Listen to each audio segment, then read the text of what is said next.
Sai Modegel Turui Getude Turui Mitaria Gitanjali Uchan Talma Khon Ehobena Santari Akhara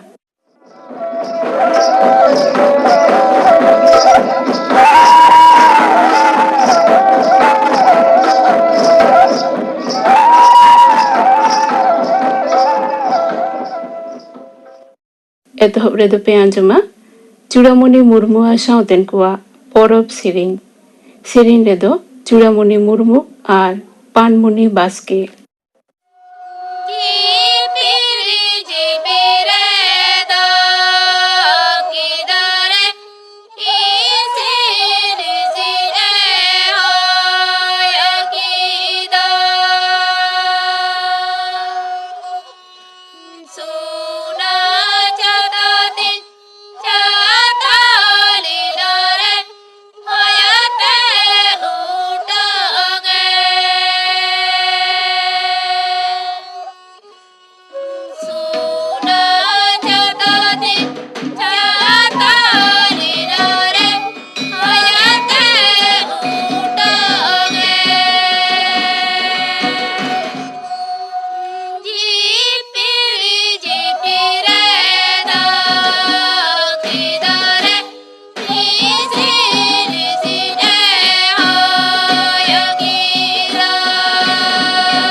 Churamuni Murmu Sauten Kua Porob Siring Pe Anjum Kida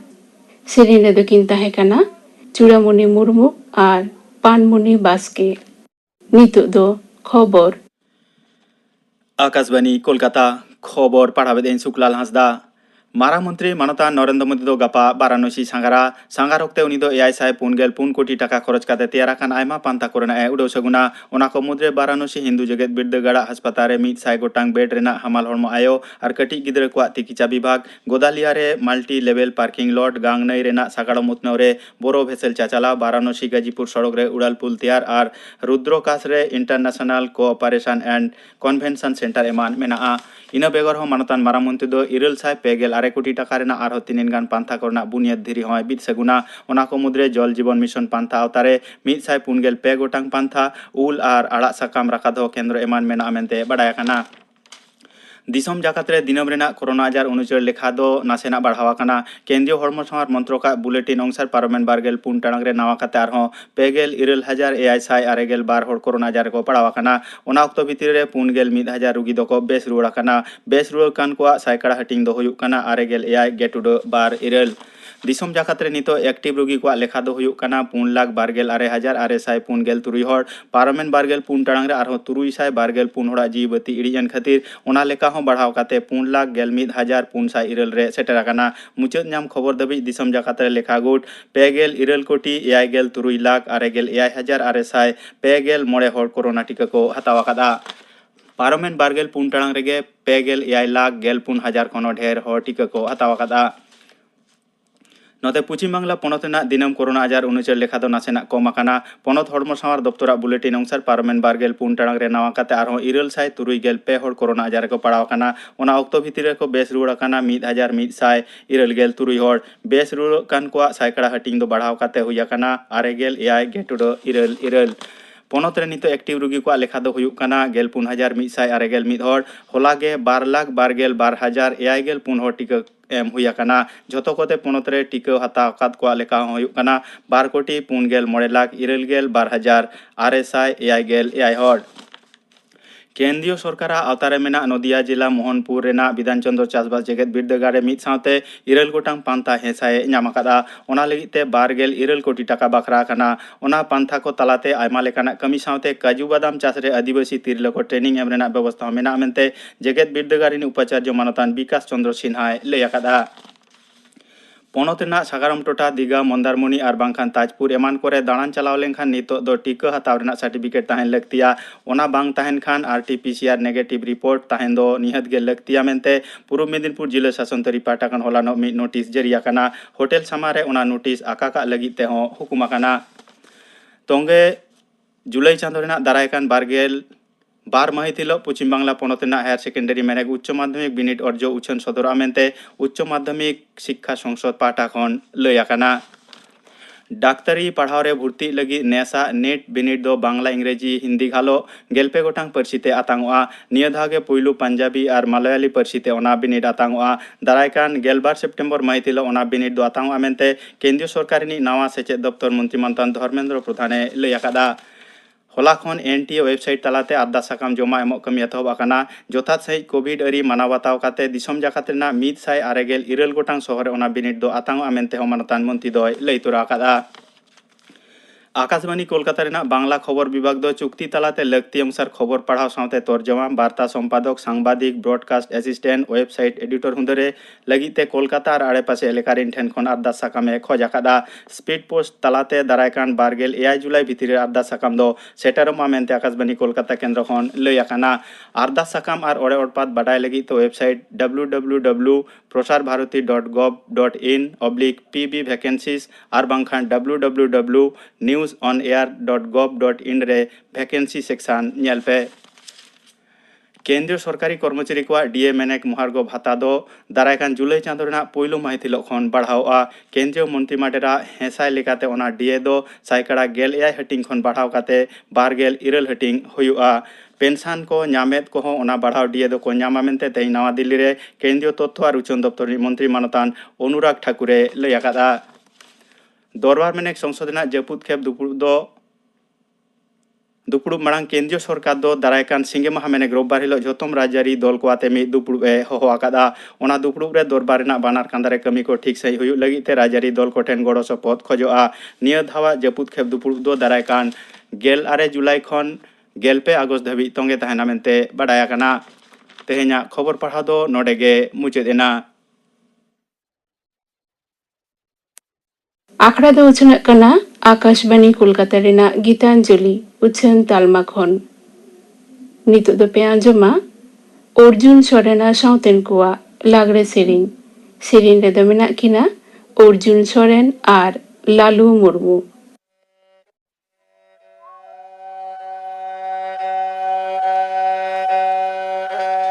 ताड़ाम ताड़ाम पे बोया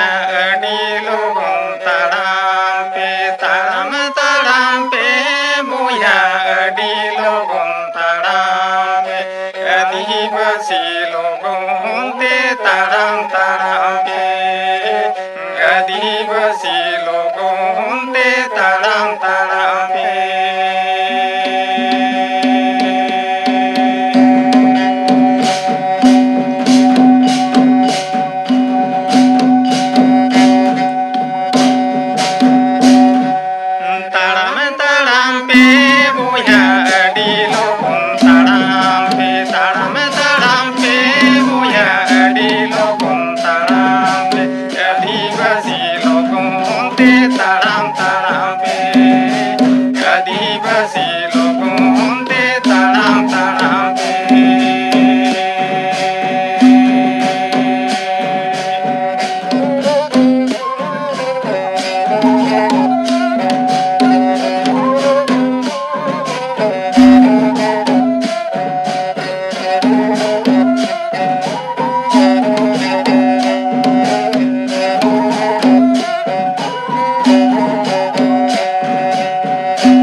Arjun सोरेना south कुआ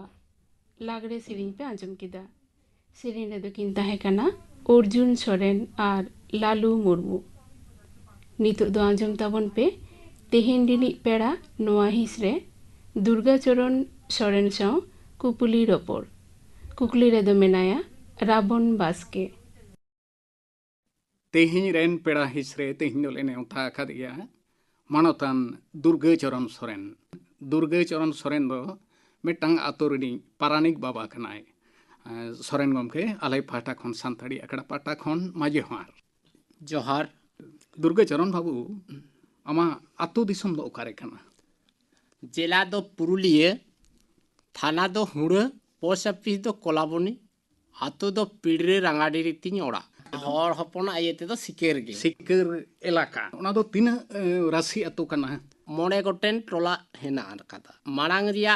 आतो nyutum do huyuk kana pindre ge ar mit kulhi do pindre basti ar mit kulhi do pindre cheteni goda ar mit kulhi do pindre rangadi ar mit kulhi riya nyutum do huyuk kana pindre kya ge khorbona ᱦᱚᱸᱜᱼᱚᱭ ᱡᱮ ᱱᱩᱱᱟᱹᱜ ᱴᱚᱞᱟᱢ ᱞᱟᱹᱭ ᱠᱮᱫᱟ ᱛᱚ ᱚᱱᱟ ᱫᱚ ᱟᱵᱚ ᱮᱠᱮᱱ ᱦᱚᱲ ᱦᱚᱯᱚᱱ ᱠᱚᱜᱮ ᱢᱮᱱᱟᱜ ᱠᱚᱣᱟ ᱥᱮ ᱮᱴᱟᱜ ᱠᱚᱦᱚᱸ ᱢᱮᱥᱟᱢᱤᱥᱤ ᱢᱮᱱᱟᱜ ᱠᱚᱣᱟ kichu gotang tola re do joto koge mena akat ᱢᱮᱥᱟ koa ᱢᱮᱱᱟᱜ ᱠᱚᱣᱟ ᱟᱢ ᱡᱟᱦᱟᱸ ᱴᱚᱞᱟᱨᱮᱢ ᱛᱟᱦᱮᱱᱟ ᱚᱱᱟ ᱫᱚ ᱪᱮᱫ ᱦᱚᱲ ᱦᱚᱯᱚᱱ ᱜᱮ ᱮᱠᱮᱱ ᱥᱮ ᱢᱮᱥᱟᱢᱤᱥᱤ ᱚᱱᱟ ᱨᱮᱦᱚᱸ ona tola re do 80 khoj 90 ghor leka hina akal liya ᱟᱪᱪᱷᱟ ᱟᱪᱪᱷᱟ onde do ekhen abu santar boiha ge ᱚᱱᱟ ᱫᱚ ᱠᱟᱯᱤ ᱨᱮᱜᱮ bang rangadi re ᱨᱟᱝᱜᱟ ᱟᱹᱰᱤ ᱨᱮ ᱠᱟᱱᱟ ᱚᱞᱚᱜ ᱯᱟᱲᱦᱟᱣ ᱫᱚ ᱛᱤᱱᱟᱹᱜ ᱦᱟᱹᱵᱤᱡ ᱮᱢ ᱵᱟᱲᱟᱭᱟ ona ato school kore duñ padhaw leda ᱱᱤᱛᱚᱜ ᱩᱢᱮᱨ ᱛᱤᱱᱟᱹᱜ ᱠᱟᱱ ᱛᱟᱢᱟ 50-51 leka chalagok kan tiñ ᱵᱚᱭᱮᱥ ᱛᱟᱢ ᱟᱢ ᱫᱚ ᱟᱛᱳ ᱨᱤᱱᱤᱡ ᱯᱟᱨᱟᱱᱤᱠ ᱵᱟᱵᱟ ᱠᱟᱱᱟᱢ ᱱᱚᱣᱟ ᱞᱟᱦᱟ ᱠᱤ ᱵᱟᱵᱟ ᱦᱚᱸ ᱯᱟᱨᱟᱱᱤᱠᱮ ᱛᱟᱦᱮᱸ ᱠᱟᱱᱟ ᱥᱮ ᱚᱠᱟ ᱞᱮᱠᱟ baba do cheda menkhan bapuwa uni ho 90-95 bosor lekai banchaw tahelena uni ho parani baba ge tahe kana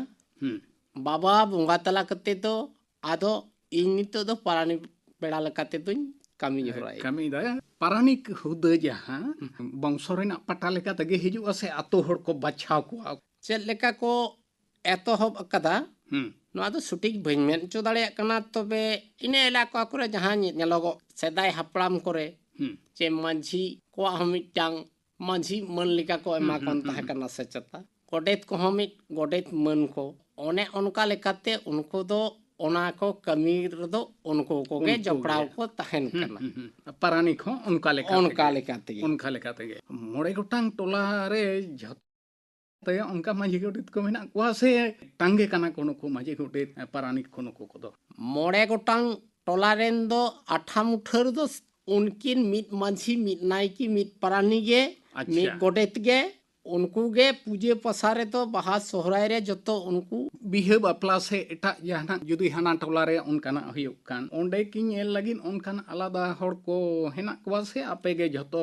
ओना को तो आदो ओना टोला रे मित चाम बारिया कते उनको मांझी को गे आरो उनको रेन ताड़ा पकड़ लेकाते को दो काट कोआ ओंडे ना गोज घूर आरता छटिए ओनवा कमी हुरा को सेखी सफाई लगिते 9 गोटन मांझी नाई की तो तिनेम दाड़ा हो संभव लेका बांग काना आम दो परानिक कान ताबोनाम उनका गे चिली चिली को अब जेलेका पहिलो दो मांझी दोसार ते दो नायकी तेसार ते दो पारानी आइने तायम दो गोडेत आइने तायम दो आरो मिट हड़े तहना उनको संगे गड़ो सब पहल लगी जोक मांझी कामी नासेना जुदी कटिंग एम लई किया दायित्व तो जतो के ताई मांझी बाबा आगे जतो खन मारांग दायित्व आतो टोला रे कईदे के फरी आरता छटिएर से गज खुर नौका हुयो रहो मांझी बाबा हो सेटर गे तहन लगाविया और उना को कमी जतो के नेल लगाविया बाहा सोहराय उनी गे चाचो लगाविया नायकी बाबा दो आकोआ उना मोहजा रे जहां तिने पूजे परब को हुआ बोंगा बुरुरिया उनी दो ओने उना को बोंगा बुरुरिया कमी होराताई जक मांझी दो उनी दो उनको कोई पंजा बड़ा कोआ मा सपो होले नौकान कमी गोटी थोड़ा दो उनिया दो उना गे ताई कमी जहाना रेगे एटके चोड़े हुइलेन खान जहां या कईदे के फरी हुइलेन से गज गुरिना से आरता छटियर हुयु करा ताले उनी दे जतो सोलो ने छपर बंदी हो गुटी पारानिक बाबा ताहले कामी दो छे कईदे के फरी रहो गज गुर रहो से ओकाटा को भूल किदा चे लेका बन कमी किदा सोलो आना छपर बंदी ते को सला गोटाया पारानी बाबा को तो उना को या आचार आय बिचेर आय सारी सुटिक रे चलाक कना से बांग अच्छा पासे नोआ रे भूल बिंत्री चलो तबन जाथे आलो भूल हुयु ओने उना को उनी दो नेल गोटाइया आपे कुआ की मन जुते लेकाते हेना से ओका लेका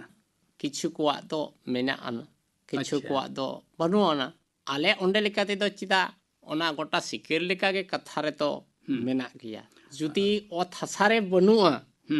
अनखाज मोचा कथा रे तो हेना हासा जुमी हो नोंका को न्युमकावता जे नोआ को तो नायकी आहार कना अच्छा ओने जहां आहार हुड़ो को अर्जा होयो कना तो जतो ओना की आतो सोलो अनाते गे ओना दो पे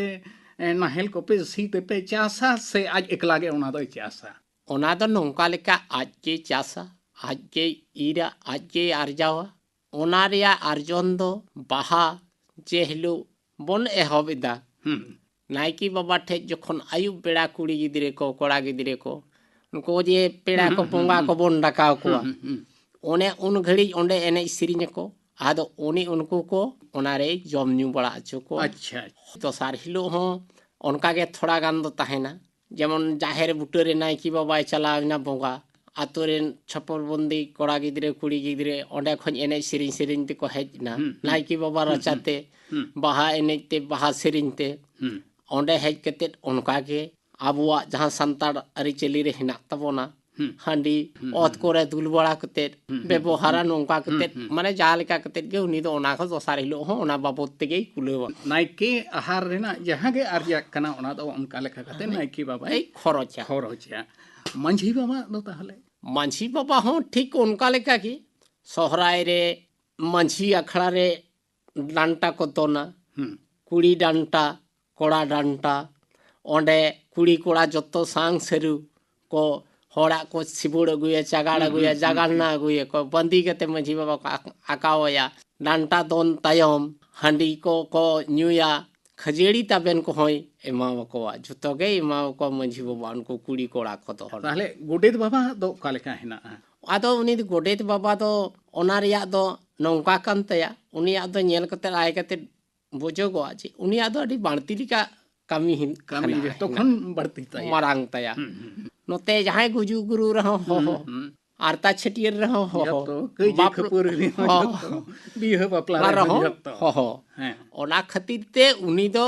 खरच करसा से तो एम दो बांग लगावया आज तो बांग लगावया बांग लगावया अच्छा उनिया कष्ट नेलते बोरों माग मुंड करे जहां तिने गे गेले बिलियन तबोन मिट पहिले होक बार पहिले होक जतो ओड़ा ओड़ा खन एमायाले आर उनका कते ओना को कमीले सुसर चोई सिकर दी समरे दो उनका कते पे दो होय होय जक मांझी दो उनका मिना से बा चौक मंझिया दो मेनखान बनु ओना जहां टे कई दे के फरी रे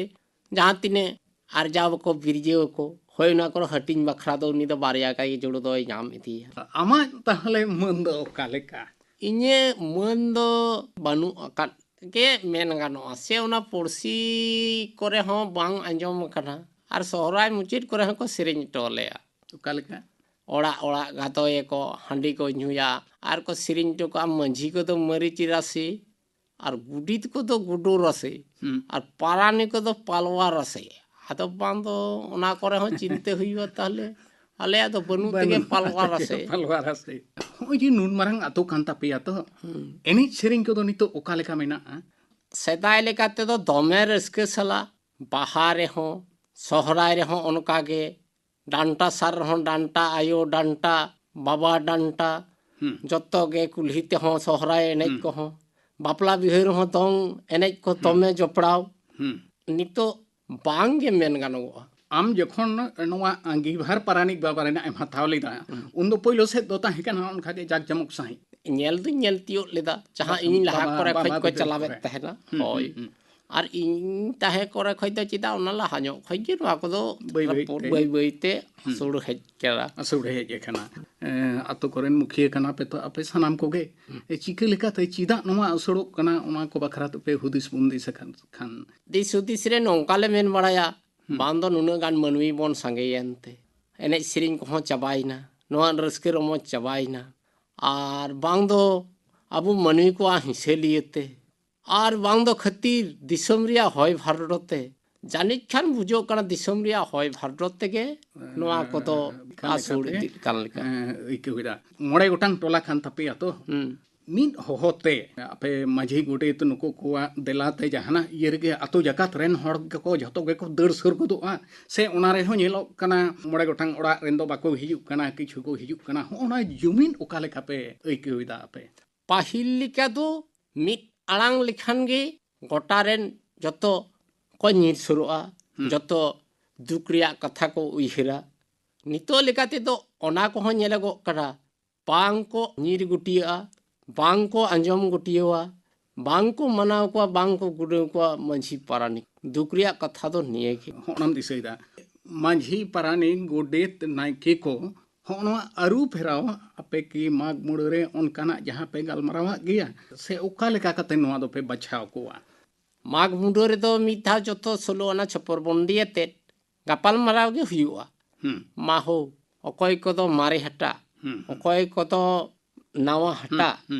ᱚᱱᱟ ᱢᱟᱲᱟᱝ ᱨᱮ ᱡᱚᱛᱚ ᱠᱚ ᱢᱮᱱᱟ ᱱᱚᱣᱟ ᱫᱚ ᱦᱟᱴᱟᱜ ᱫᱚ ᱵᱮᱱᱟᱣ ᱜᱮ ᱴᱷᱤᱠ ᱜᱮ ᱦᱮᱱᱟᱜᱼᱟ ᱢᱟᱹᱡᱷᱤ ᱵᱟᱵᱟ ᱠᱚ ᱡᱩᱫᱤᱭᱳ ᱠᱚ ᱢᱮᱱᱟ ᱫᱟᱦᱲᱤ ᱠᱚᱫᱚ ᱠᱤᱪᱷᱩ ᱦᱟᱢᱟᱞ ᱟᱠᱟᱫᱤᱧᱟ